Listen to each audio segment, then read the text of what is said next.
नमस्कार दोस्तों, एक बार फिर मैं आपके सामने वर्ग दशम के गणित विषय को लेकर उपस्थित हुआ हूं।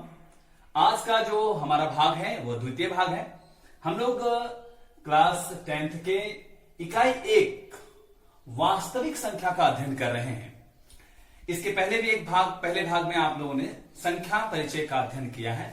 आज हम आपके सामने इसके भाग 2 लेकर आए हैं और यह भी एक प्रकार का संख्या परिचय ही है।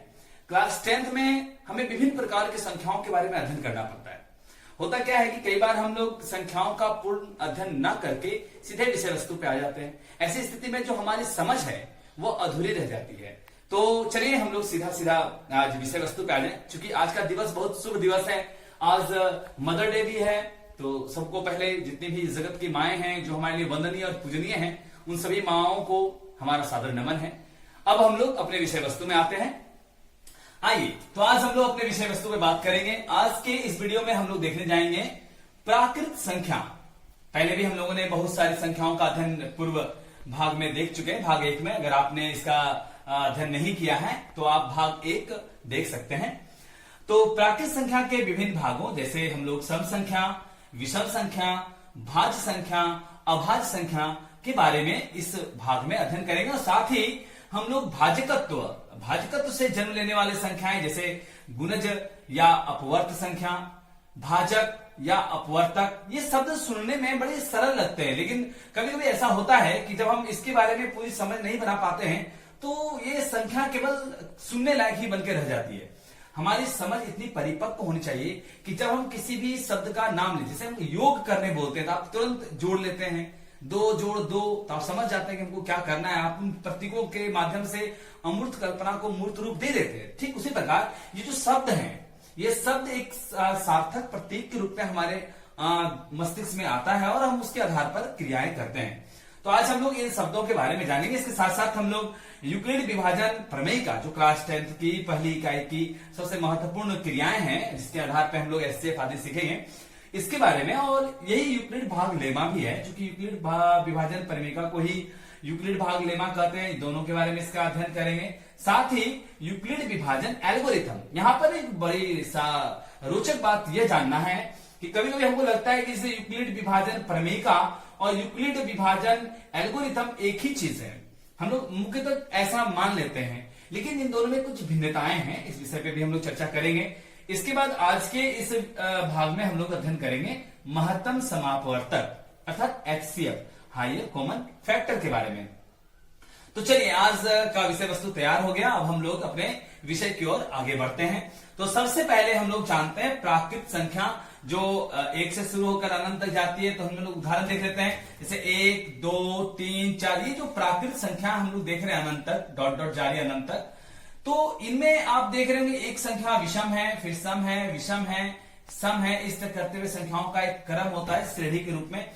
तो इनमें विषम और सम में क्या विशेषता है, तो पहले हम लोग इनकी परिभाषाओं के साथ थोड़ा सा समझ बना लें, फिर हम लोग आगे चलेंगे। क्योंकि ये बहुत सरल है, कभी कभी लगता है कि बहुत सरल है, लेकिन थोड़ा अध्ययन कर लेते हैं। आइए देखते हैं हम लोग। सबसे पहले हम लोग जानते हैं सम संख्या के बारे में। सम संख्या वे सभी संख्याएं जो 2 से पूर्ण विभाजित हो, सीधी सी बात है, जो 2 से पूर्ण विभाजित हो जाती है उसे हम लोग सम संख्या कहते हैं। यहां पर आप गौर से देखेंगे कि a अगर किसी हम ऐसी प्राकृत संख्या को लेते हैं जो इसका बराबर है 2q के, ये जो a है जो 2q है, अर्थात q को अगर हम 2 बार पढ़ते हैं तो वो a आता है। तो यहां पर q जो है हमारी विभिन्न प्रकार की प्राकृत संख्याएं से 1, 2, 3 अनंत है। और इसमें अगर शेषफल कुछ नहीं, अर्थात किसी भी संख्या को यदि हम 2 से विभाजित कर रहे हो और शेषफल कुछ नहीं बच रहा हो तो समझ जाइए वो सम संख्या है। तो सम संख्या को हम समान रूप से a = 2q के रूप में लिख सकते हैं। चूंकि 2q यहां पर 2 का वह गुणज हो जाता है, तब जैसे मान q की जगह पर हम 1 ले लें, 2 ले लें, 3 ले लें, और आपको हम बोले बताइए प्रथम सम संख्या क्या होती है, तो भाई उसके भाजक के जगह पे हम लोग क्या लेते हैं, चूंकि 2 है, 2 गुना 1, 2 1 2, पहली सम संख्या कौन हुई, 2। दूसरी संख्या क्या हुई भाई, तो 2 गुने 2, तो 2 दूनी 4। इस क्रम में ये चलता रहता है। तो हम देखते हैं कि सम संख्या के कुछ उदाहरण होते हैं 2, 4, 6, 8, इस प्रकार ये क्रम चलती रहती है। यहां हम लोग गौर करने की बात है कि ये जो हमने लिखा है a = 2q, इसका प्रयोग क्लास 10th में हम लोग आगे की इकाइयों में करेंगे। तो अब हम लोग यहाँ देख लें कि सम संख्या के बारे में कुछ विशेषताएं भी हैं। जैसे आप देख रहे हैं कि दो क्रमागत सम संख्या, जैसे आपने यहाँ देखा कुछ उदाहरण सम संख्या है, पहली सम संख्या 2 है, दूसरी सम संख्या 4 है, तीसरी संख्या 6 है।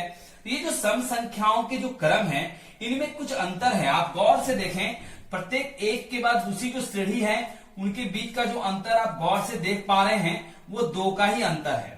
तो हम लोगों ने एक विशेषता जाना कि दो क्रमागत सम संख्याओं का जो अंतर होता है वो सदैव 2 होता है। अर्थात अगर मान लिया जाए हम पहली सम संख्या को 2 ले लें a1 के रूप में, दूसरी को 4 लें, इस क्रम में क्रमागत है, तो इनका जो अंतर है वो हम देख रहे हैं 2 आता है। तो हमने एक बात जाना कि सम संख्याओं का अंतर 2 है। अगर मान लीजिए इसी जगह पर कहीं प्रश्न में हमारे सामने आ जाए कि पहली क्रमागत सम संख्या x, तो अगली क्या होगी? तो अगली होगी उससे 2 आगे, फिर उसके अगली भी उससे 2 आगे, तो दूसरी क्रमागत जो सम संख्या वो x+2 होगी। इसका प्रयोग हम लोग बीजगणित में भी करेंगे। तो हम लोगों ने समझ गया कि सम संख्या वे सभी संख्याएं होती हैं जो 2 से पूर्ण विभाजित होती हैं, 2 से पूर्ण विभाजित होती है और उनके जो भागफल होते हैं वो पूर्णांक में होते हैं, ना कि पूर्णांक और दशमलव। जैसे मान लिया अगर हम कोई संख्या ले लें, सपोज दैट हम ले लें 2 और वहां ले लें 5।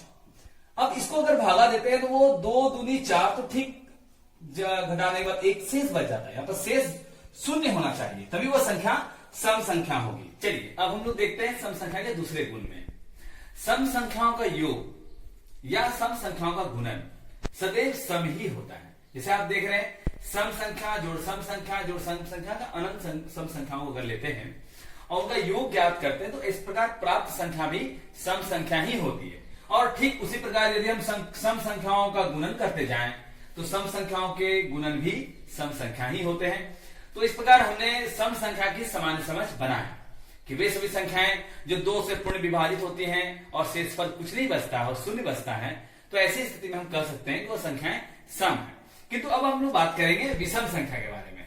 विषम संख्या वे सभी संख्याएं होती हैं जो 2 से पूर्ण विभाजित नहीं होती हैं। आप देख सकते हैं वे सभी संख्याएं जो 2 से पूर्ण विभाजित नहीं होती हैं उसे विषम संख्या कहते हैं। इसका मतलब है कि यदि किसी संख्या को 2 से विभाजित करें और भागफल के स्थान पर, शेषफल के स्थान पर कुछ शेष बच जाए, तो क्या शेष बचेगा?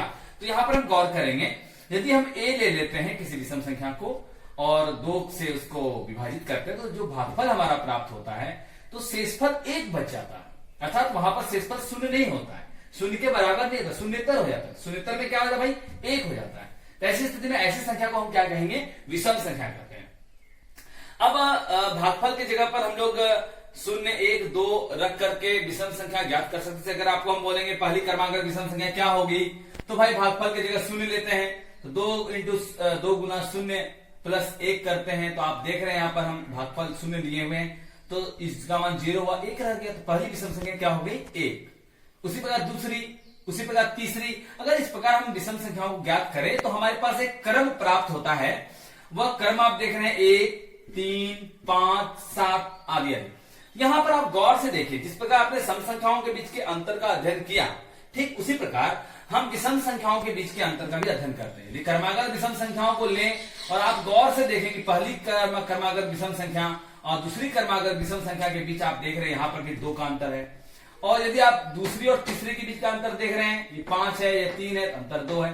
तो एक बात स्पष्ट होकर के बाहर आ जा रही है कि जिस प्रकार 2 क्रमागत सम संख्याओं के बीच सदैव 2 का अंतर था, ठीक उसी प्रकार 2 क्रमागत विषम संख्याओं के बीच का भी अंतर 2 होता है।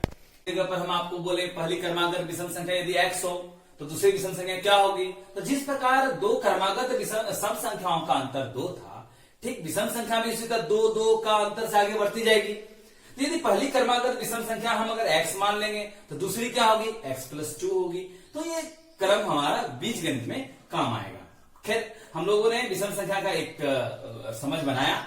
अब हम लोग विषम संख्या के बारे में कुछ और जानना चाहते हैं कि जिस प्रकार हम लोगों ने देखा सम संख्याओं का योग सदैव सम होता है, विषम संख्याओं का योग सम संख्याओं का गुणन सदैव सम होता है, क्या ये गुण विषम संख्या में भी पाए जाते हैं? आइए हम गौर से देखते हैं कि सम संख्याओं का सदैव विषम संख्याओं का योग सदैव विषम नहीं होता है।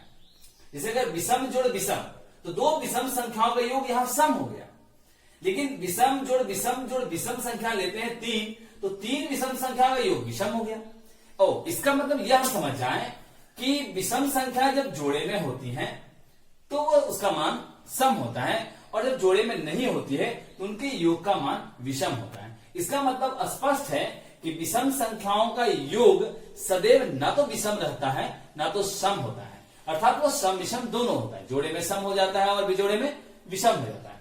अब गुणनफल के बारे में जान लें कि यदि हम विषम संख्याओं को गुना करें, विभिन्न प्रकार के अलग अलग विषम संख्याओं को लेते जाएं और उनका गुना करते हैं तो किस प्रकार की संख्या प्राप्त होती है।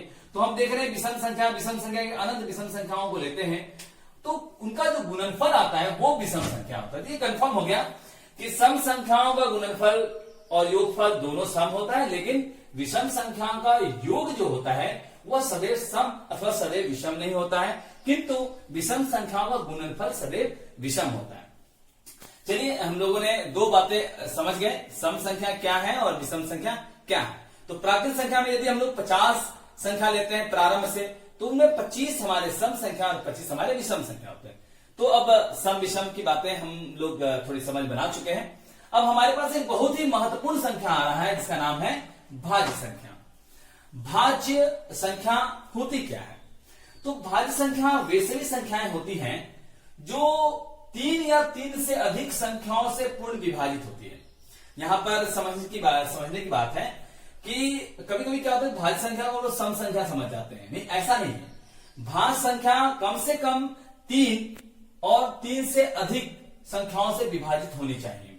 एक उदाहरण के रूप में अगर हम लेते हैं, जैसे 4 हमने यहां लिया है 4, तो 4 के अपवर्तक कौन कौन से? यदि आपसे हम पूछें कि भाई 4 किन संख्याओं से विभाजित होती है, तो आप बोलेंगे 4 1 से विभाजित होती है, 4 2 से विभाजित होती है, 4 4 से भी विभाजित होती है।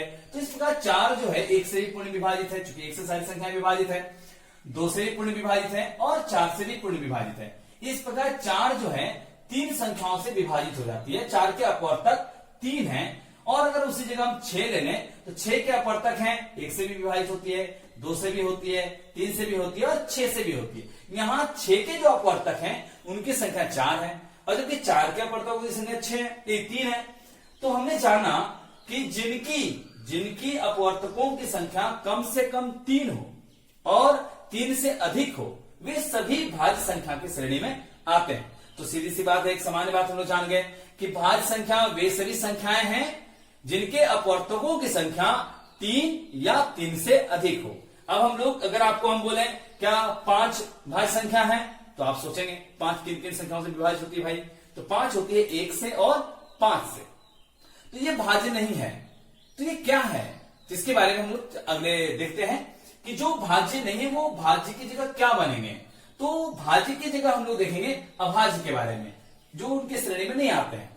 तो पहले हम लोग बात कर रहे, पहले भाज्य के बारे में, उसके बाद हम लोग आगे बढ़ेंगे।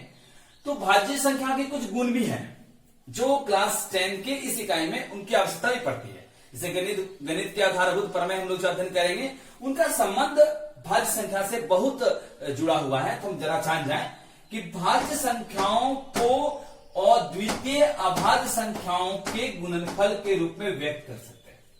किसी भी भाज्य संख्या को, जैसे मान लीजिए आप एक भाज्य संख्या ले लें, जैसे हम 9 ले लें, 9 को यदि हम गुणनखंड करते हैं, जहां पर जैसे हम 6 लिए हैं, 6 को अगर हम तोड़ते हैं अभाज्य गुणनखंड के रूप में, तो 2 से खिलाए तो 3 बार, तो 2 गुना 3, ये 2 गुना जो 3 है, यहां पर आप गौर करें कि 6 तो भाज्य संख्या है, लेकिन ये 2 और 3 अभाज्य संख्या, तो हम इसके बाद देखेंगे अभाज्य संख्या होती क्या है, पहले समझ लेते हैं यहाँ पे। तो इनको हम लोग, इस 6 भाज्य संख्या को अभाज्य संख्या के गुणनफल के रूप में व्यक्त कर सकते हैं। तो ये जो बात है, यह क्लास 10 का एक बहुत महत्वपूर्ण प्रमेय 1.2 प्रमेय में हम इसका अध्ययन करेंगे कि भाई गणित की आधारभूत प्रमेय क्या होती है। खैर, तत्काल हम लोग जान गए कि भाज्य संख्या क्या होती है। समान रूप से हम लोग एक बार फिर से रिविजन कर लें कि भाज्य संख्याएं वे सभी संख्या होती है जिनके अपवर्तकों की संख्या 3 हो या 3 से अधिक हो। अर्थात सीधे शब्दों में कर सकते हैं, वे सभी संख्याएं जो 3 संख्याओं से या 3 से अधिक संख्याओं से पूर्ण विभाजित हो जाती हैं, उन्हें हम लोग भाज्य संख्या कहते हैं। अब जो भाज्य संख्या है, इसका उपयोग हम कहां करेंगे? भाज्य संख्याओं का उपयोग हम लोग क्लास 10 के गणित में एचसीएफ, एलसीएम, सांद, दशांश, दशमलव आदि ज्ञात करने भी करेंगे। तो हमारी ये जो समझ है भाज्य संख्या के प्रति अत्यंत स्पष्ट होनी चाहिए कि आखिर भाज्य संख्या क्या है। जैसे आपसे हम पूछे भाज्य संख्या क्या है, आप फटाक से बता सकते हैं भाई, कि जरा सा भी आपको कंफ्यूजन नहीं हो कि भाज्य संख्या क्या है। चलिए, इसके बाद हम लोग बढ़ते हैं अब अभाज्य संख्या की ओर। भाज्य संख्या देखिए, जैसा कि नाम से ही समझ में आ रहा है, ये अभाज्य है। मतलब ना माने भाज्य नहीं हो, तो अभाज्य संख्या को रूढ़ संख्या भी कहते हैं। अगर कहीं पर आपको जैसे अगर हम बनाएंगे, जब प्रायिकता बनाएंगे तो वहां पर अभाज्य संख्या की जगह पर रूढ़ संख्या का भी प्रयोग किया गया। तो हम लोग ये ना समझे कि रूढ़ संख्या कोई अलग है, अभाज्य संख्या ही रूढ़ संख्या। तो हम लोग समझते हैं कि अभाज्य संख्या आगे होती क्या है। तो भाज्य संख्या जैसे आप समझ गए कि जिनके अपवर्तकों की संख्या 3 या 3 से अधिक हो, तो अभाज्य संख्या क्या होता है। तो हम गौर से यहां ध्यान दें, अभाज्य वे सभी संख्याएं जो एक और स्वयं से पूर्ण विभाजित हो, अर्थात कोई भी संख्या जो एक से और स्वयं से विभाजित होगी उसे हम अभाज्य संख्या कहते हैं। दूसरे अर्थ में अगर कहा जाए कि जिन संख्याओं के केवल 2 अपवर्तक हों, केवल 2, ना 2 से कम ना 2 से ज्यादा, ऐसे संख्या को हम अभाज्य संख्या कहते हैं। उदाहरण के लिए जैसे अब देखिए हमारे सामने है 2 किन किन संख्याओं से विभाजित होती है। अगर आपसे पूछे भाई 2 किन से विभाजित होती है, पूर्ण विभाजित, तो आप बताएंगे 1 से और 2 से। भाई 3 किससे विभाजित होती है, 1 से और 3 से। 5 किससे विभाजित होती है भाई, तो 1 से और 5 से। आप इन तीनों संख्याओं में ध्यान से अगर आप देखें तो आप पाएंगे कि ये तीनों संख्याएं केवल 2 ही अपवर्तक है, अर्थात जिन संख्याओं के केवल 2 अपवर्तक होते हैं वो अभाज्य संख्या होती है। यहां पर गौर करने वाली बात है, यदि आप बोलेंगे भाई एक क्या है, क्या एक अभाज्य है या भाज्य है, तो हम आपसे पूछेंगे कि एक किन से विभाजित होती है, आप बताएंगे एक केवल 1 से विभाजित होती है। तो एक के अपवर्तक केवल एक स्वयं ही है। यहां पर यह न तो भाज्य की शर्तों को पूरा कर रहा है, न तो अभाज्य की शर्तों को पूरा कर रहा है, क्योंकि भाज्य के शर्त है कि अपवर्तकों की संख्या 3 या 3 से अधिक होनी चाहिए, जबकि अभाज्य के अभी बारे हम लोग सीखे कि अभाज्य संख्या के अपवर्तक केवल और केवल 2 होनी चाहिए, वो 1 से भी विभाजित हो और स्वयं से भी हो। तो यहां पर देख रहे हैं कि एक के केवल एक ही अपवर्तक है, तो इसलिए एक न तो भाज्य संख्या की श्रेणी में आता है और न ही अभाज्य संख्या की श्रेणी में आता है। अब हम लोग कुछ इनके गुण को भी देख लें। अब आइए देखते हैं कि न्यूनतम सबसे छोटी जो आपने देखा अभी तुरंत एक के बाद सीधे 2 आए, सबसे छोटी अभाज्य संख्या 2 है। सबसे छोटी अभाज्य संख्या 2 है, जो एक सम संख्या है। इससे स्पष्ट हो रहा है कि अभाज्य संख्या, इसके बाद जैसे जैसे हम क्रम आगे जाते हैं, जैसे 5 के आगे जाएं, 5 के बाद 6 नहीं है, 7 अभाज्य संख्या है चूंकि इसके अपवर्तक केवल 1 और 7 है। फिर जाते हैं आगे 9 नहीं है, 10 नहीं है, 11 के अपवर्तक है 1 और 11। तो आप देख रहे हैं यहां पर कि 2 के बाद जितनी भी आने वाली आगे की अभाज्य संख्याएं हैं वो सब संख्याएं विषम हैं। इसका मतलब एक बात और हम लोग यहां जान गए कि सबसे छोटी अभाज्य संख्या 2 है और सम अभाज्य संख्या भी केवल 2 ही है। तो इसका मतलब सम अभाज्य संख्याओं की संख्या कितनी हुई भाई, तो सम अभाज्य संख्या की संख्या केवल 1 है, 2 है, जो अभाज्य भी है और सम भी है। और शेष जितनी भी अभाज्य संख्या होती है वो क्या होती है, विषम संख्याएं होती हैं, क्योंकि सम विषम हम लोग पहले ही अध्ययन कर चुके हैं। अब हम लोग एक और यहां पर ध्यान दें, ये गौर करें, एक से अधिक अभाज्य संख्याओं का गुणनफल सदैव भाज्य होता है। क्योंकि ये बात हम लोग अभी तुरंत भाज्य संख्या के अध्ययन में किए थे कि भाई किसी भी भाज्य संख्या को अद्वितीय अभाज्य संख्याओं के गुणनखंड के रूप में व्यक्त कर सकते हैं। इसका मतलब ये हुआ कि अभाज्य संख्या का जब गुणनफल हम करने आ रहे हैं तो इनके जो गुणनफल प्राप्त होंगे वो भाज्य संख्या होंगे। तो हम एक गुण और जान गए कि एक से अधिक अभाज्य संख्याओं का गुणनफल सदैव भाज्य संख्या होता है। इसी को उल्टा करके अगर हम लोग देखें, भाज्य के गुण को भी प्रकट करता है। किसी भी भाज्य संख्या को अभाज्य संख्याओं के गुणनफल के रूप में व्यक्त किया जा सकता है, जो हमारा नियम भी है, गणित के आधारभूत प्रमेय के अंतर्गत यह बात आएगी। खैर इसको हम लोग आगे पढ़ेंगे। अब हम लोग इस बात से स्पष्ट हो गए कि अगर अब आपसे पूछे भाई बताइए भाज्य संख्या कितने अपवर्तक होते हैं, तो आप एकदम सीधा सीधा बोल पाएंगे कि अभाज्य संख्या और भाज्य संख्या में, तो भाज्य संख्या के 3 या 3 से अधिक अपवर्तक होते हैं और अभाज्य संख्या के केवल और केवल 2 अपवर्तक होते हैं, वो 1 से और स्वयं से विभाजित होते हैं। अब स्पष्ट हो गया। यदि आपसे हम पूछेंगे बताइए 21 कैसी संख्या है, तो आप सोचेंगे 21 किन किन संख्याओं से विभाजित होती है। तो सबसे पहले अगर 21 को हम लोग विभाजित करें तो देखते हैं भाई 21 तो इसे टूट जाएगी, लेकिन हम लोग यहाँ विभाजित कर रहे हैं कौन कौन से अपवर्तक हैं। 1 से भी आती है, 1 से तो सारी संख्या विभाजित, 1 हो गया। 2 से नहीं, 3 से, 7 घर में 21 आता है भाई। तो हम देखते हैं 3 है, 4 नहीं, 5 नहीं, 6 नहीं, 7 7 के बाद सीधे देखते हैं 8 नहीं, 9 नहीं, 10 नहीं, 11 नहीं, 12 नहीं, इस तरह से आते हैं तो हम लोग देख रहे हैं सीधा हमारे पास आ रहा है 21। तो यहां पर 21 के 1 2 3 4 उसके अपवर्तक हैं। इसका मतलब 21 किस श्रेणी में आएगा? क्या यह अभाज्य है? क्या यह भाज्य है? तो आप स्पष्ट बोल पाएंगे अब कि भाई चूंकि इनके अपवर्तकों की संख्या 3 से अधिक है तो यह एक भाज्य संख्या, अगर 3 भी होती तो भी यह एक भाज्य संख्या होती। लेकिन अगर केवल 2 होती, अगर हम आपको बोल देते नहीं 21 की जगह आप 19 का बताएं तो आप कहते हैं 19 का केवल 1 और 19 है, आराम से बोल पाते। तो इनके केवल 2 ही अपवर्तक है, तो केवल 2 अपवर्तक है, ऐसी स्थिति में 19 एक अभाज्य संख्या होगी। अब हमें विश्वास है कि आप भाज्य और अभाज्य संख्याओं का अंतर और उनको पहचान आसानी से कर सकते हैं।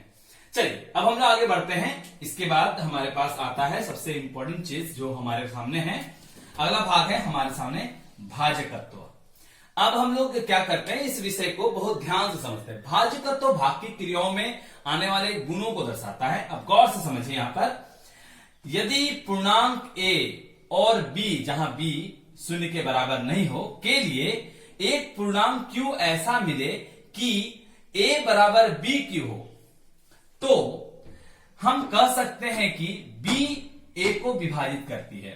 अब यहां पर समझने वाली बात है, आप ध्यान दें। तो यहां हमने कहा कि a बराबर b q है। इसका मतलब है यदि b को भाजक समझा जाए, इसको भाज्य समझा जाए, q को भागफल समझा जाए, तो b, चूंकि शेषफल कुछ नहीं बचा, शेषफल यहां लिखा हुआ कुछ नहीं, इसका मतलब शेषफल r बराबर यहां पर 0 हम लोग लिए हैं, r बराबर 0 है, तो शेषफल 0 है। इसका मतलब b जो है वह a को पूर्ण विभाजित करती है, b a को पूर्ण विभाजित करती है और a b से पूर्ण विभाजित होती है। ये दो बातें हैं। ये जो गुण है, यही गुण को हम लोग भाजकत्व कहते हैं। आप गौर से समझेंगे, यदि b जो है वो a को q बार में पूर्ण विभाजित करती है, अगर b a को विभाजित कर रही है तो b के लिए जो a है वो इसका गुणज है। अर्थात जैसे अगर हम आपको बोलेंगे 5 के 5 गुणज लिखें, तो 5 से विभाजित होने वाली 5 संख्याओं को हम लोग लिखेंगे। जैसे हमने कहा 5 से विभाजित होने वाली, तो 5 से आप शुरू करेंगे, 5 भी होता है, 10 भी होता है, 15 भी होता है और 20 है, ये आगे लेता है 25 है। तो आप देख रहे हैं भाई, ये एक घर में, ये 2 घर में, ये 3 घर में, 4 घर में, 5 घर में विभाजित हो रही है। इसका मतलब ये जो 5 के गुणज हैं, ये सारी संख्याएं जो हैं, यदि यह b हो और यह a के रूप में हो, तो आप देख रहे हैं कि सारे जो हैं ये इससे विभाजित हैं, सारे। तो सारे अगर इससे विभाजित हैं, तो अगर कोई संख्या किसी संख्या से विभाजित हो रही हो, तो जो संख्या विभाजित हो रही है वह उसकी गुणज है, और जो विभाजित कर रही है, जो करने वाली है, उसे हम लोग भाजक अथवा अपवर्तक कहते हैं। यहां 2 शब्द बहुत सुंदर जन्म ले रहा है आपके सामने। अब हम लोग देख रहे हैं कि b को a का भाजक अथवा अपवर्तक कहते हैं, चूंकि b a को विभाजित करने वाली है। तो विभाजिता का यह जो गुण है, विभाजिता का यह जो गुण है, इसे हम लोग भाजकत्व कहते हैं। एक बार बहुत आराम से इस बात को समझने का प्रयास करते हैं। एक इससे 2 बातें जन्म ले रही है, आप ध्यान दें एकदम पूरे तन्मयता से, कि ये भाजकत्व तो हमारे सामने 2 नए शब्दों को जन्म दे रहा है। एक गुणज शब्द को जन्म दे रहा है, अपवर्त शब्द, और भाजक या अपवर्तक। यहां पर थोड़ी अंतर भी आ जाते हैं, जैसे गुणज अपवर्तक और भाजक अपवर्तक में भी हम लोग समझेंगे अच्छा ध्यान से। तो आप इसको फिर से एक बार समझ लें, a बराबर बी क्यू, जहां r है 0, इसका मतलब b जो है a को पूर्ण विभाजित कर रही है। यदि कोई संख्या किसी संख्या से विभाजित हो रही है, तो जो संख्या विभाजित हो जाती है उसे हम उस संख्या का गुणज कहते हैं। जैसे यदि हम 2 से 4 को विभाजित कर रहे हैं, ये पूरी तरह विभाजित हो गई, 0 हो गया शेष पर। ऐसी स्थिति में ये जो 4 है, 4 2 का गुणज है, क्योंकि 4 2 से पूर्ण विभाजित हो गई, और विभाजित करने वाला व्यक्ति जो है यहां पर संख्या है वह 2 है, तो 2 इसका अपवर्तक है या इसका भाजक है। तो ये भाजक है और अपवर्तक। तो अपवर्तक वो होते, जरूरी नहीं कि भाजक पूर्ण विभाजित करती हो, लेकिन अपवर्तक वही संख्या हो सकते हैं जो पूर्ण विभाजित करते हैं। जैसे अगर हम आपको बोलेंगे बताइए 4 के कौन कौन से अपवर्तक हैं, तो आप 4 के अपवर्तक बताएंगे, 1 है, 2 है, 4। यहां पर ध्यान देने वाली बात है कि अपवर्तक जो शब्द होते हैं वो पूर्ण विभाजित करने वाले ही शब्द होते हैं। तो चूंकि भाजक भी एक अपवर्तक की भूमिका निभाता है, लेकिन सदैव भाजक पूर्ण विभाजित नहीं करता, शेषफल लाता है। लेकिन यदि शेषफल शून्य हो जाए तो वही भाजक अपवर्तक कहला जाता है। तो हमारे सामने एक बात स्पष्ट हो गया कि हम लोग गुणज या अपवर्तक को समझ गए, भाजक या अपवर्तक को समझ गए। एक सरल शब्दों में हम कहें कि यदि कोई संख्या जिन संख्याओं से विभाजित हो जाती है तो वह संख्या उस संख्या के लिए गुणज हो जाती है। देखिए, थोड़ी सी बात को ध्यान देने वाली बात है। एक बार फिर से हम इस बात को बहुत सरल से समझें। ये जो 4 है ये 2 से विभाजित हो जा रही है, पूर्ण विभाजित हो जा रही है। तो 4 जो है 2 का गुणज है और 4 को 2 विभाजित करती है, तो 2 जो है इस 4 का अपवर्तक है। तो अब हम समझ गए विभाजित होने वाली संख्या गुणज या अपवर्त्य होती है और विभाजित करने वाली संख्या आपका भाजक या अपवर्तक होती है। हमें यह बात अब समझाने की जरूरत नहीं है, लगता है आप समझ गए होंगे, क्योंकि इसकी बार बार अगर हमको इस इकाई में जरूरत पड़ेगा, बहुत जगह हम लोग इस तरह की बातों को लिखेंगे, a बराबर बी क्यू, कहीं कहीं आपको बोलेगा 2 से विभाजित होने वाली संख्याएं, तो आप जैसे माने a बराबर हम 2q लिखेंगे। इस तरह में शेषफल ज्ञात करने में कहीं ना कहीं इस चीज की हमको बार बार जरूरत पड़ेगी। और कई बार ऐसा होता है कि जैसे अगर हम मान लीजिए सांख्यिकी बना रहे हैं, वहां पर बोल देगा 5 के 5 गुणजों का माध्य ज्ञात करें, तो गुणज शब्द को हम समझ जाएं, अपवर्तक शब्द को समझ जाएं। यदि हम HCF निकाल रहे हो और आपको हम समापवर्तक में अपवर्तक शब्द बोले और आप अपवर्तक ही नहीं समझें, तो फिर समापवर्तक समझाने का कोई मतलब नहीं बनता है। तो एक बार फिर से हम लोग इस छोटी सी बात को अपने मस्तिष्क में स्थान दें कि गुणज मतलब हुआ किसी भी संख्या से विभाजित होने वाली संख्या। तो जिस संख्या से वो विभाजित हो रही है उस संख्या की यह गुणज है। जैसे हमने एक उदाहरण के रूप में आपके सामने प्रस्तुत किया, यदि ये जो 4 है 2 से विभाजित हो जा रही है तो 4 जो है 2 की गुणज है और 4 2 का अपवर्त्य भी है, चूंकि 2 से विभाजित हो जा रही है। उसी प्रकार यदि 4 2 से विभाजित हो रही है तो 4 के लिए 2 जो विभाजित करने वाली है वो भाजक है, चूंकि वो भाज करती है, मतलब भाग देने का क्रिया करती है, या वो अपवर्तक है। तो हम लोगों ने एक जो भाग देने की क्रिया में जो श्रेणी हम लोग तैयार करते हैं, जैसे यहाँ पर हम लोग भाजक शब्द रखते हैं, यहाँ पर भागफल जो भाग देने के बाद आता है, यहाँ हमारा शेषफल बैठता है, शेषफल, और ये हमारा भाज्य है। तो आप गौर दें कि जो भाग देता है वो भाग है, भाजक है, जिसको भाग देते हैं वो भाज्य है, भाग देने की क्रिया से जो प्राप्त होती है वो हमारा भागफल है, और जो शेष बच जाता है, जो भाग नहीं लगता है, विभाजित नहीं होता है, वो हमारा शेषफल है। लेकिन यदि शेषफल हमारा शून्य हो जाए, शेषफल हमारा शून्य हो जाए, ऐसी स्थिति में यह जो भाजक है वो इसका अपवर्तक है, क्योंकि इस आदमी ने, इस संख्या ने इसे पूर्ण विभाजित कर दिया। यदि मान लें यह b है, यह a है, यह q है, यह r=0 है, तो आप गौर से देखेंगे कि b a को पूर्ण विभाजित कर देती है। यहां पर यही भाज्य संख्या हमारा गुणज संख्या भी कहलाएगा, अपवर्त संख्या भी कहलाएगा। यहां यह भाजक अपवर्तक भी कहलाएगा, भाजक भी कहलाएगा, और भागफल और शेषफल तो जो है ही। तो हमारे पास यह स्पष्ट बात हो गया कि अगर अब आपसे हम गुणज पूछें, बताइए भाई 5 के 5 गुणज बताइए, तो आप आराम से बना देंगे कि 5 से 5 अगली कौन संख्या है। तो हम आपसे पूछे 5 के प्रथम 5 गुणज बताइए, तो आप आराम से 5 से पहली घर में कौन कटेगा, तो आप गुणज दिखाना शुरू कर देंगे। 5 से भाई पहली गुणज निकलेगी 5 का 5, दूसरी निकालने बोलेंगे तो 5 दूनी 10, आप आराम से गुणज संख्या निकाल सकते हैं। उसी तरह यदि आपको हम अपवर्तक पूछेंगे, भैया बताइए अपवर्तक कौन कौन से हैं, तो आपको जैसे मान पूछ दिए कि भाई 25 के कितने अपवर्तक हैं, 25 किन किन संख्याओं से विभाजित होती है, तो आराम से आप 25 लिख लेंगे और सोचेंगे भाई 25 किन किन संख्याओं से विभाजित होती है। तो 25 एक घर में 25 घर में कटता है, 2 से नहीं, 3 से नहीं, 4 से नहीं, 5 से 5 घर में कटता है। तो आप देख रहे हैं इसके अपवर्तक कौन कौन हो गए, 1 हो गए, 5 हो गए और 25 हो गए।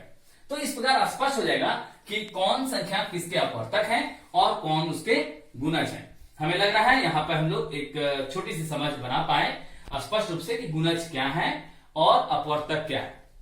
तो अब हम लोग आते हैं यूक्लिड विभाजन प्रमेयिका के पास। यूक्लिड्स डिवीजन लेमा यही है। तो हम लोग यहाँ पर गौर करें, जैसे यूक्लिड भाग लेमा जिसको करते हैं वही यूक्लिड विभाजन प्रमेयिका भी है। तो यूक्लिड विभाजन प्रमेयिका क्लास 10th के सबसे इंपॉर्टेंट पार्ट आ गया, या पहली इकाई से ही शुरू हो जाती है। इसे हम लोग प्रमेय 1.1 के रूप में भी अपनी पुस्तकों में देख पाते हैं। यह यूक्लिड के पुस्तक यूक्लिड एलिमेंट्स के 7वें अध्याय से लिया गया है। ऐसे इसका जो उल्लेख है प्राचीन काल से ही है किंतु इनको लिखित रूप से एक जगह एकत्रित करने का श्रेय यूक्लिड को जाता है।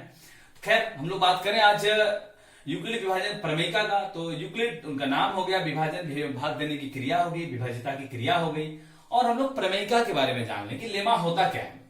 तो प्रमेयिका मतलब होता है सिद्ध किया हुआ कथन, जो कथन सिद्ध कर चुका किया जा चुका है और उसके प्रयोग से अन्य कथनों को हम लोग सिद्ध करते हैं, उसको हम लोग प्रमेयिका कहते हैं।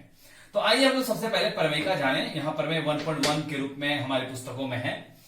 तो दो धनात्मक पूर्णांकों a और b दिए रहने पर ऐसी अद्वितीय पूर्ण संख्या q और r विद्यमान है कि a बराबर bq प्लस r, जहां r जो है वह शून्य से बड़ा या बराबर लेकिन b से छोटी हो। अब इस बात को हम लोग पूरा अच्छे से समझ जाएं कि आखिर ये कहना क्या चाहता है, ये इसमें हमारे कौन सी बात बाहर निकलती है।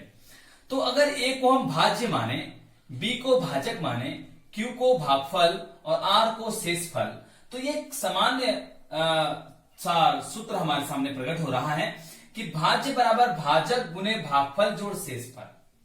लेकिन ये जो भाज्य को ज्ञात करने की तरीका और भाग की क्रिया की सत्यता की जांच करने की जो पद्धति है, इसमें एक विशेष चीज जुड़ा गया है, जो ये है। ये क्या बताता है कि जो शेषफल हमारा होगा वो शून्य या शून्य से बड़ा होगा लेकिन सदैव भाजक से छोटा होगा, तभी वो भाग की क्रिया सार्थक मानी जाएगी। जैसे अगर मान लिया जाए हम आपके सामने 1, 2, 3, 4 तरह के भाग की क्रियाओं को प्रस्तुत करते हैं। यहां पर आप देख रहे हैं कि 2 से हम 6 को भाग दे रहे हैं, यहां पर हम 2 को 1 कर खिला रहे हैं 2, और इसमें घटाने के बाद शेष बच जाता है 4। अगर हम केवल इस बात को लेकर के इस बात का जांच करें कि यह क्रिया भाज्य की को संतुष्ट करती है कि नहीं, तो हम भाज्य बराबर देख रहे हैं 6 है, तो 2 गुने 1 जोड़ 4, 2 गुने 1 जोड़ 4, भाजक गुने भागफल जोड़ शेषफल, तो 2 1 2 और 2 और 4 6, आ तो गया भाई, 6 मेरा भाज्य तो आ गया, ये संतुष्ट तो कर रहा है। फिर उसी क्रिया को यहां देखें कि अगर हम 6 से भाग के जगह 2 बार देते हैं तो 2 दूनी 4, शेष बचता है मेरा 2, जो भाजक के बराबर है, यहां भाजक से बड़ा था, यहां बराबर है, तो भी यह संतुष्ट कर रहा है इस बात को। आप गौर से देख रहे हैं कि 2 दूनी 4 और 2 जोड़ते हैं 6, अर्थात भाजक गुने भागफल जोड़ शेषफल बराबर भाज्य आ जा रहा है। फिर वहीं पर अगर हम देखते हैं कि 2 से भागा दे रहे हैं 3 घर में, तो 2 3 6, शेषफल 0 है, फिर भी यह भी संतुष्ट कर रहा है। अब अगर हम मान लीजिए 2 से ज्यादा खिला दें, 2 चौका 8 खिला देते हैं, शेषफल बचता है -2। अगर हम इसको भी इस क्रिया में जांच करके देखें तो भी देखते हैं वैसे भाज्य आ जाता है मेरा कि 2 दूनी 4, 4 में 2 गया 6। ये चारों क्रियाओं में आप ध्यान से देख रहे हैं कि यह भाज्य गुने बराबर भाजक गुने भागफल जोड़ शेषफल को संतुष्ट कर रही है। ऐसी स्थिति में कौन सी क्रिया सही हुई, इस बात पर उन्होंने एक नया लाइन जोड़ा जो सबसे महत्वपूर्ण है कि भैया भाग की क्रिया, ये जो भाज्य बराबर भाजक गुने भागफल जोड़ शेषफल होता है, यह क्रिया तभी सार्थक होगी, तभी पूर्ण होगी जब जो शेषफल है वह 0 हो या 0 से बड़ी हो लेकिन सदैव भाजक से छोटी होनी चाहिए। अर्थात यहां पर आप गौर से देख रहे हैं कि ये जो भाजक 2 है उससे बड़ी 4 है, 2 से बड़ी 4 है, तो ये क्रिया संतुष्ट नहीं करती है। यहां आप देख रहे हैं कि भाजक 2 और शेषफल 2 बराबर है, तो इस बात को संतुष्ट नहीं कर रही है क्योंकि यहां दोनों बराबर है, जबकि भाजक को शेषफल से छोटी होनी चाहिए, शेषफल को भाजक से छोटी होनी चाहिए। अगला देखते हैं हम लोग यहां पर जो भाजक शेषफल है वो मेरा 0 है, ये सत्य है।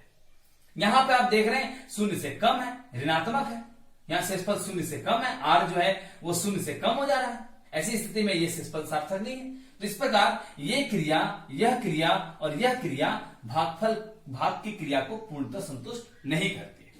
तो इसलिए यहां पर यह बात अत्यंत महत्वपूर्ण है, इस बात को जानना अत्यंत महत्वपूर्ण है कि यदि किसी भी संख्या को किसी अन्य संख्या से विभाजित किया जाए तो कुछ भागफल और कुछ शेषफल बचे, तो शेषफल सदैव 0 अथवा 0 से बड़ी हो लेकिन सदैव भाजक से छोटी हो, तभी वह सार्थक क्रिया हो। यह बात ही हमारा यूक्लिड विभाजन प्रमेयिका हमें दर्शाती है। तो यह भाग की एक सामान्य क्रिया है। अब इसी के साथ हमारा एक नए शब्द में आप यहां गौर करें कि हम लोग इस जगह पर गौर करते हैं, यदि किसी संख्या को अगर 2 से विभाजित करना हो, किसी को 2 से भागा दे, तो बताइए कौन कौन सा शेषफल हो सकता है। यदि हम 2 से विभाजित कर रहे हैं तो 0 तो हो सकता ही है, और 2 से छोटा 1, तो 0 और 1 इनका शेषफल हो सकता है। अगर हम मान लें 3 से विभाजित कर रहे हैं तो 0 या 1 या 2 हो सकता है। यदि हम 4 से विभाजित कर रहे हो तो 0 या 1 या 2 या 3 हो सकता है। ठीक उसी तरह अगर हम आपको बोले यदि किसी संख्या को 6 से विभाजित करें तो शेषफल क्या क्या होगा भाई, तो 6 से कम और 0 या 0 से अधिक, तो 0 होगा, 1 होगा, 2 होगा, 3 होगा, 4 होगा, 5 होगा। तो इस बात में ये जरूरी क्यों है, यदि मान लिया कहीं हमारे सामने इस तरह का कोई प्रश्न आ जाए 4q करके, तो हमारे पास क्या क्या शेषफल बच सकता है। यदि मेरा भाजक रहे 4 तो शेषफल क्या क्या हो सकता है, तो r बराबर 0 या 1 या 2 या 3, तो इस तरह की क्रिया का हमको जरूरत इस इकाई में पड़ेगा। तो अब हमारे सामने एक सीधी सी बात आ गई कि यूक्लिड विभाजन परिमेय आखिर होती क्या है। यूक्लिड विभाजन परिमेय सीधी सी बात, भाज्य बराबर भाजक गुने भागफल जो शेषफल एक जांच की पद्धति है, जिसमें शेषफल जो है वह सदैव भाजक से छोटी होती है और 0 या 0 से बड़ी होती है। अर्थात शेषफल 0 हो सकती है, 0 से बड़ी हो सकती है, लेकिन सदैव भाजक से छोटी होती है। हमें उम्मीद है कि आप इस बात को अच्छी तरह समझ गए होंगे। यदि हम कोई भाग की क्रिया कर रहे हैं और वो सही है या गलत, इसकी जांच हम लोग इस क्रिया से देख सकते हैं, जांच भी कर सकते हैं, और ये जब तक संतुष्ट नहीं होती है तब तक वह क्रिया सार्थक नहीं मानी जाती है। अब जो इसके बाद सीधे हमारे पास आ जाता है यूक्लिड विभाजन एल्गोरिथम। यहां पर देखते हैं यूक्लिड भी वही चीज है, विभाजन भाग की क्रियाएं आ गई, और एल्गोरिथम क्या होता है। एल्गोरिथम एक कलन विधि है। यहाँ कभी कभी क्या होता है कि हम लोग समझते हैं कि नहीं, जो यूक्लिड विभाजन प्रमेयिका है वही प्रमेयिका ही एल्गोरिथम है, इन दोनों को सेम बोल देते हैं हम लोग। प्रमेयिका वहां लेमा है, एल्गोरिथम कलन विधि के अंतर्गत आ जाती है। तो एल्गोरिथम का अर्थ क्या होता है, तो हम प्रमेयिका का अर्थ तो आप समझ गए कि सिद्ध कथन है जिसका प्रयोग अन्य कथनों को सिद्ध करने में किया जाता है। तो एल्गोरिथम का क्या अर्थ होता है। एल्गोरिथम का अर्थ होता है कि सुपरिभाषित चरणों की एक श्रृंखला, अर्थात ये स्टेप बाय स्टेप एक चरण है। किसी क्रिया को हल करने के लिए हम विभिन्न चरणों का प्रयोग करते हैं। जैसे हम लोग कोई भी हमारे अलजेब्रा ही बना रहे हो तो हम बार बार स्टेप बाय स्टेप आगे बढ़ते हैं, तभी कोई संख्या हल कर पाते हैं, एक्स के मान ज्ञात कर पाते हैं। तो इस तरह कोई चरण है। यहां पर जैसे विभाजन की क्रिया से हमको एचसीएफ निकालना हो, तो एचसीएफ निकालने के लिए हम विभिन्न चरणों का प्रयोग करते हैं। तो वो विभिन्न चरण जो श्रृंखलाबद्ध होती हैं उसे हम लोग एल्गोरिथम कहते हैं। तो एल्गोरिथम मतलब क्या हुआ, एक विशेष प्रकार की समस्या को हल करने की एक प्रक्रिया या विधि को प्रदान करने वाली है। तो अब हम लोग समझ गए यूक्लिड विभाजन एल्गोरिथम पूर्णांकों की विभाज्यता से संबंधित है। यह यूक्लिड विभाजन प्रमेयिका की श्रृंखला है। अब हम लोग एकदम आसानी से बात को समझ गए कि एल्गोरिथम और प्रमेयिका में अंतर क्या है। एक उदाहरण द्वारा इसको हम देख लेते हैं। यदि हम आपको बोले 4 और 6 का एचसीएफ ज्ञात करें, जैसे कि आप बच्चे में सीखे हैं, तो आप बच्चे में सीख गए भाई 4 जो 6 से बड़ी है, तो आप एक घर बनाते हैं, भाग की क्रिया करते हैं, करने के बाद आप शेषफल पाते हैं 2 जो इससे छोटी है। ऐसी स्थिति में हम लोग चरण 2 चाहते हैं। चरण 2 में क्या करते हैं भाई, तो जो शेषफल है वो बन जाता है भाजक, जो उसमें भाजक था वो बन जाता है भाज्य। ऐसी स्थिति में हम लोग एक क्रिया प्राप्त करते हैं और हमारे सामने एचसीएफ प्राप्त होता है 6,4 का 2। आप गौर से देख रहे हैं यहां पे 2 चरण है और प्रत्येक चरण की अपनी a बराबर बी क्यू प्लस आर है। प्रत्येक चरण की अपनी a बराबर बी क्यू प्लस आर है। यहां पर आप देख रहे होंगे कि ये विभाजन यूक्लिड विभाजन प्रमेयिका है। इसका मतलब प्रत्येक चरण में एक विभाजन प्रमेयिका है और इन चरणों की जो श्रृंखला है इससे एक सार्थक परिणाम प्राप्त होता है। तो हम समझ गए यूक्लिड विभाजन एल्गोरिथम का तात्पर्य होता है कि ऐसी श्रृंखला, चरणों की ऐसी श्रृंखला जिससे एक सार्थक परिणाम प्राप्त हो, जिसके प्रत्येक चरण यूक्लिड विभाजन परिमेयिका होती है। चलिए इसी के प्रयोग करके हम लोगों को एचसीएफ ज्ञात करना है। तो आज के वीडियो में हम लोग यही तय रखते हैं। आज के वीडियो में हम लोगों ने प्राकृत संख्या के विभिन्न रूपों, भाजकत्व और हम लोग यूक्लिड विभाजन परिमेयिका तथा यूक्लिड विभाजन एल्गोरिथम के बारे में जाना।